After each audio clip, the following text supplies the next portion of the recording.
programa atual da Unicamp, ele é claramente um programa de ação afirmativa. Pode dizer, é um programa de ação afirmativa. Ele está aumentando as chances dos alunos de escola pública ou dos pretos, pardos e indígenas de entrarem na Unicamp, além da demanda que existe por parte desses estudantes. O PAES, assim, né? O PAES, ele tem a pretensão desde 2004 de promover a inclusão étnica também, étnica racial, né? Por isso que ele dá bonificação para o PPI, que é preto, pardo e indígena, que é uma nomenclatura, assim, que tem muitas falhas, né? Porque coloca, tipo, no mesmo grupo, é como se fosse assim, os excluídos, os que sofreram com a história do Brasil, e coloca tudo no mesmo lugar, no mesmo balaio, que nem a professora falou, e acha que entende que os problemas são os mesmos, assim, e não são de ordens completamente diferentes. Nós já sabemos que o PAES ele não cumpriu adequadamente o seu objetivo, que seria a inclusão do estudante da classe trabalhadora, do estudante negro, do estudante indígena, e as estatísticas do próprio Conveste mostram isso.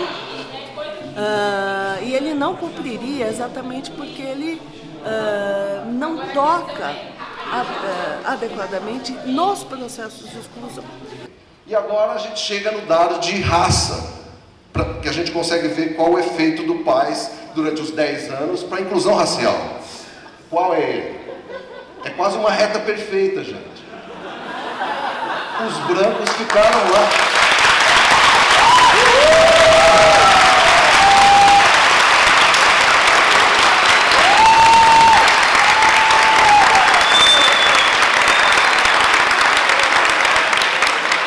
Os brancos ficaram estacionados no patamar de 75%, quase sem se mexer. E os não brancos, pretos e pardos, aqui embaixo, num patamar também similar. Os pretos, os pardos, em torno de 20 e poucos por cento, e os pretos em torno de, eu diria, sei lá, 6%, talvez. Um pouco mais. A gente da periferia, a gente olha para a Unicamp como um hospital mesmo. Assim, depois que eu entrei aqui dentro, eu comecei a ter outra visão. Esse ano foi um ano que me acrescentou muitas coisas. E aí eu comecei a entender que a Unicamp poderia ser mais coisa para mim, sabe? E para as pessoas que vêm de onde eu moro. E assim, só que é muito complicado a gente passar essa visão para as pessoas que moram lá.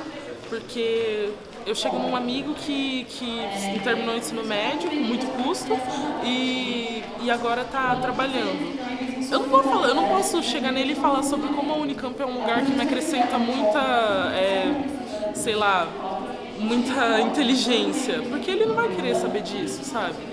As pessoas que estão lá, elas estão interessadas em ter uma vida melhor, sabe? Ganhar dinheiro, em trabalhar, em correr atrás das coisas, ter uma casa que não é alugada, assim, e é bem complicado, sabe? Porque o racismo é uma questão estrutural na sociedade brasileira.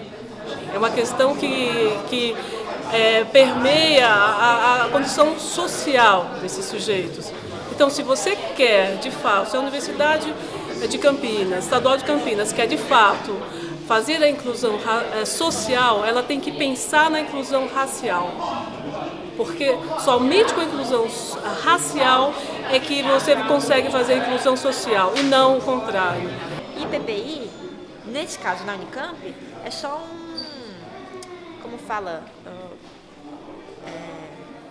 uma desculpa, assim, para falar que tá se pensando nos estudantes indígenas, porque eles não fazem nenhum tipo de... não prestam atenção em nenhum outro aspecto que é muito importante para se pensar quando você está fazendo uma política pública para a população indígena. Por quê? Porque no direito, na Constituição, como eu falei, no direito, nas leis de diretrizes básicas da educação, o ensino indígena, ele é diferenciado. Você tem que dar conta da especificidade cultural, você tem que oferecer ensino multilingüe, bilíngue no mínimo, porque as pessoas não falam português. Português não é sua língua materna, sabe? E daí se você tem que fazer uma prova em português e depois falar inglês para ser considerada língua estrangeira, isso é extremamente colonial. Então, acho que o que está em jogo é o seguinte: eles se propõem a incluir indígenas, mas de uma forma extremamente colonizada. Eles não pensam em romper com isso, né? O importante é a gente ver agora a fase 2, ou seja, mudaram os critérios, não é verdade? Mudaram os critérios. Qual o efeito da mudança dos critérios? E essa é uma coisa que quem está preocupado com a política pública tem que atentar, não é isso?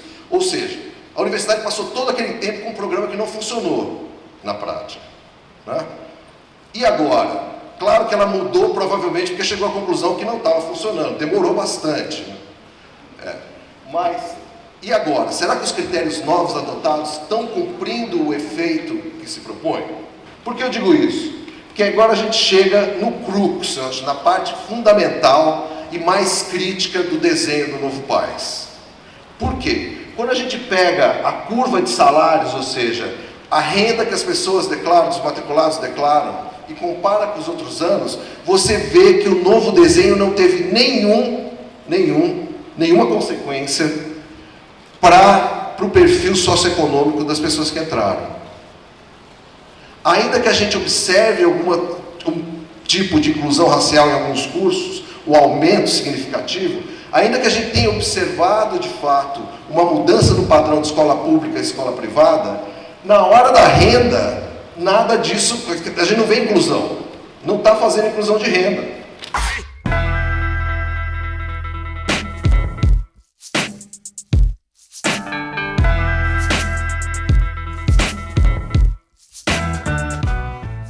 Por que o PAS não pôde, né, e não é capaz, eu acho, nesse modelo, de atender o objetivo? Né? Vejam que ele é desenhado, ele depende da demanda que existe, ele depende da qualificação dessa demanda. Ele depende disso. Se você não tiver alunos em quantidade suficiente da escola pública se candidatando com uma certa qualificação, ele não vai conseguir. Isso vale para a escola pública, vale para o outro tipo de bonificação extra para os pretos, pardos e indígenas, que se declarem pretos, pardos e indígenas. Bom, existe um discurso corrente que nós ouvimos hoje nessa terceira audiência, de que o ensino médio é ruim. E que, primeiro, que a solução seria melhorar o ensino médio. A primeira coisa que eu queria dizer é que não é uma coisa ou outra, né? O ensino médio é ruim, ele precisa sim ser melhorado. Mas qual é o nosso compromisso com melhorar o ensino médio se nós, na universidade, reproduzimos a exclusão que o ensino médio já realiza?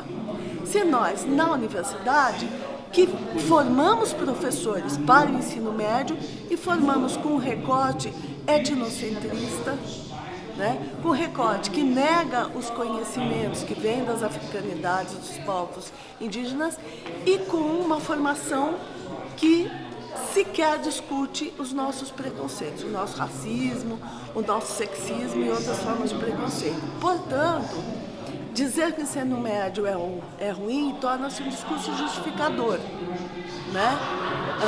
E não demonstra o nosso compromisso em melhorar aquilo que podemos no imediato, que é a nossa universidade e os seus processos de acesso e permanência, e também o nosso compromisso de melhorar o ensino médio por meio da própria formação que oferecemos. Então, o nosso meio de, vamos dizer, de combater esse ensino médio ruim não é selecionar os melhorzinhos entre os ruins. Até porque o que é ruim é o sistema, não o aluno, né? O nosso compromisso deve ser de trazer a diversidade, a pluralidade para dentro da universidade e fornecer a todas e todos uma boa formação. Uma boa formação, uma formação plural. Então, quando eu vejo a Unicamp com um programa que coloca a escola pública, eu imagino o seguinte: há de haver a ideia de inclusão de renda também nisso, e não simplesmente olhar para a escola pública e falar, está entrando mais aluno de escola pública, porque se não tem inclusão de renda, então não há igualdade de oportunidades.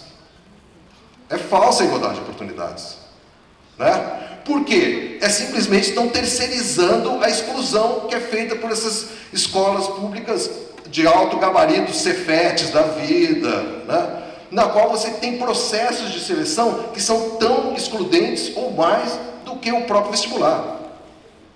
Então não adianta nada você terceirizar isso e falar, não, a Unicamp tem uma política, o problema é no ensino médio.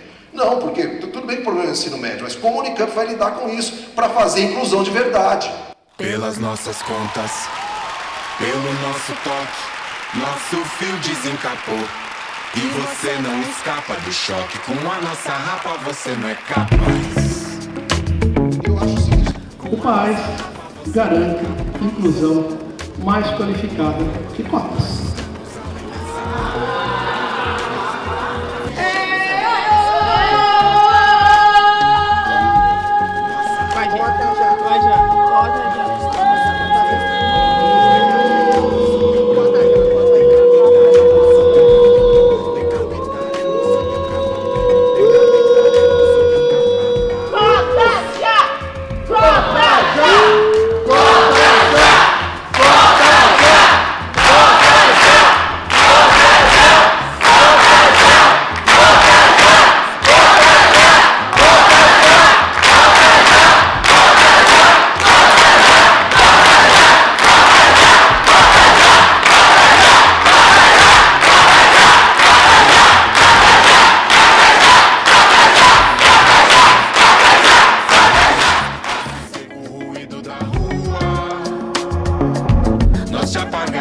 Sob a luz do sol,